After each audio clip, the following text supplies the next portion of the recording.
Hello বন্ধুরা, এলোমেলো channel নিয়ে আবার হাজির হয়েছি। অনেক দিন পর এলাম। শারীরিক কারণে আসতে পারিনি, আমি দুঃখিত। আজকে যে বিষয়ে কথা বলবো, ওপেন হার্ট সার্জারি। এই বিষয়ে কথা বলবো এই কারণেই, আমার নিজের ওপেন হার্ট সার্জারি হয়েছে। আমার অভিজ্ঞতার কথা আজকে এখানে বলবো। এটা কিন্তু আমার একান্ত ব্যক্তিগত, অন্যের সাথে মিল হতে পারে, নাও হতে পারে। আমি জন্মগত জটিল হৃদরোগ নিয়ে জন্মেছিলাম এবং যেসব বাচ্চারা জন্মগত জটিল হৃদরোগ নিয়ে জন্মায় তাদের নানান অসুবিধা থাকে, আমারও ছিল। প্রথমত তাদের শারীরিক গঠন অন্য পাঁচজনের মতো হয় না, তারা অনেক দুর্বল হয়, তাদের অনেক অর্গান ঠিকঠাক ডেভেলপ করে না, হাইট ভালো হয় না। আমার ক্ষেত্রেও তেমন হয়েছে। এছাড়া নানান অসুবিধা লেগে থাকতো। প্রথম অসুবিধা, বেশি হাঁটাচলা করতে পারতাম না, পড়াশোনায় মনোসংযোগ করতে পারতাম না, পেট ভরে খেতে পারতাম না, এসব নানান প্রবলেম। সব থেকে কষ্ট যেটা হতো সেটা প্রায় সারা বছরই ঠান্ডাজনিত সমস্যায় ভুগতাম। জ্বর হতো আর পেটের গণ্ডগোল লেগেই থাকতো। এর থেকে কোনো পরিত্রাণ ছিল না। এইভাবেই জীবনটা কাটছিল। যখন আমার 24 বছর বয়স, সালটা 1989-এর শেষ দিকে, তখন আমি অসুস্থ হয়ে গেলাম। তার পূর্বে তো অনেক ডাক্তার দেখিয়েছি আমি, ছোট থেকে বহু ডাক্তার দেখিয়েছি আমি, নামি দামি ডাক্তার। তারা প্রত্যেকে বলতেন অপারেশন করিয়ে নাও, না হলে তুমি আর বাঁচবে না। এই কথাটা আমার কানে সর্বদা বাজত, তুমি আর বাঁচবে না, তুমি আর বাঁচবে না। তাই যখন অসুস্থ হয়ে গেলাম তখন এই একই কথা, অপারেশনটা করিয়ে নাও। যথারীতি অনেক কষ্টে টাকা পয়সা জোগাড় যন্ত্র করে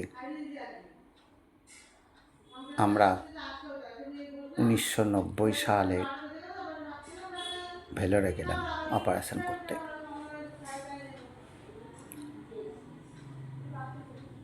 হসপিটালে ভর্তি হলাম। ডাক্তার বিভিন্ন টেস্ট করলেন, তারপরে ক্যাথ এবং এনজিও হলো। ওই পরীক্ষাটা করার পরে ওরা আমাকে বললেন তোমার হার্টের প্রবলেম জটিল, অপারেশন নিয়ে আমরা ভাবছি। তখন বিখ্যাত ডাক্তার ছিলেন ডাক্তার স্ট্যানলি জন, উনি রেগুলার আসতেন, আমার পিঠ চাপড়ে দিয়ে বলতেন don't worry, I think your operation, বলে উনি চলে যেতেন। কিন্তু অপারেশন আমার আর হতো না। এইভাবে 1 মাস 5 দিন পরে স্ট্যানলি জন বললেন তোমার অপারেশন হবে। এডউইন রাজি হয়েছে। মনে আনন্দ হলেও এবার হয়তো অপারেশনটা হলে আমার সব কষ্ট দূর হয়ে যাবে, আমি নর্মাল লাইফে ফিরে আসব। তারপর যথারীতি 1990 সালের 8ই আগস্ট অপারেশনের দিন স্থির হলো এবং অপারেশনও হলো। অপারেশনের সময় আমার প্রচুর রক্তের প্রয়োজন হয়ে পড়েছিল এবং অনেকেই রক্ত দিয়েছিলেন, আরও অনেকেই রক্ত দেওয়ার জন্য রাজিও ছিলেন।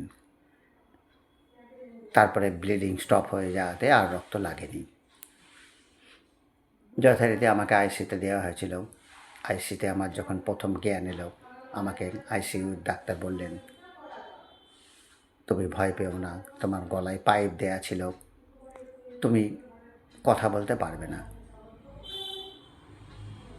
যথারীতি আমি 15 দিন কথাও বলতে পারিনি। আমার সমস্যা আমি লিখে জানাতাম। এরপরে আইসি থেকে আমাকে বেডে দেওয়া হলো। আস্তে আস্তে একটু সুস্থ হলাম। তারপর আমাকে ছেড়ে দেওয়া হলো। যথারীতি লজে গেলাম, আবারও অসুস্থ হয়ে পড়লাম, আবারও হসপিটালে এলাম। একদিন আইসিতে রাখা হলো, তারপর ছেড়ে দেওয়া হলো। লজে গেলাম এবং লজে মাস তিনেক থাকার পরে আমরা বাড়ি চলে এলাম। যথারীতি আমাদের চেক আপের দিন দেওয়া হলো 6 মাস পরে। এই 6 মাস আমাকে অনেক নিয়ম শৃঙ্খলার মধ্যে অনেক ওষুধপত্র খেয়ে থাকতে হতো। ভাবলাম 6 মাস পরে আমি নর্মাল লাইফ পাবো, সুস্থ হয়ে যাব। যথারীতি গেলাম, ভেলোরে চেক আপও হলো। ওরা খুব যত্ন করে অপারেশন করেছিলেন এবং ভেলোরের সিস্টেম ভালো, ব্যবহার ভালো, ডাক্তারদের সঙ্গে আমার একটা ভালো রিলেশন তৈরি হয়ে গিয়েছিল। আমাকে খুব ভালোবাসতেন এবং অপারেশান হওয়ার পরে ভেবেছিলাম আমি অনেকটা ভালো বোধ করব, কিন্তু চেক আপের পরে দেখলাম আমি একটু বেশি হাঁটতে পারছি, না হাঁপিয়ে। এই অনেকে বললেন তোর অপারেশান হয়েছে তো, তুই এবার অনেক দিন বাঁচতে পারবি, ওটুকুই। কিন্তু আমার যে শারীরিক কষ্ট যেসব ছিল সেগুলো কিন্তু কিছুই গেল না। সেই ঠান্ডা লাগা রয়ে গেল, পেটের অসুখ রয়ে গেল এবং যা প্রবলেম ছিল সবই রয়ে গেল। ভেতরে কি উন্নতি হলো আমি জানি না।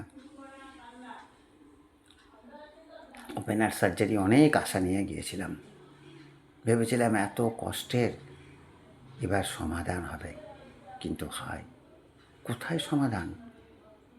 সমস্ত কষ্ট আগের মতোই। তখন মনে হলো মহারাজ যুধিষ্ঠির কুরুক্ষেত্র যুদ্ধের পরে ওনার মনে জয়ের আনন্দ ছিল না, ছিল এক রাজ দুঃখ।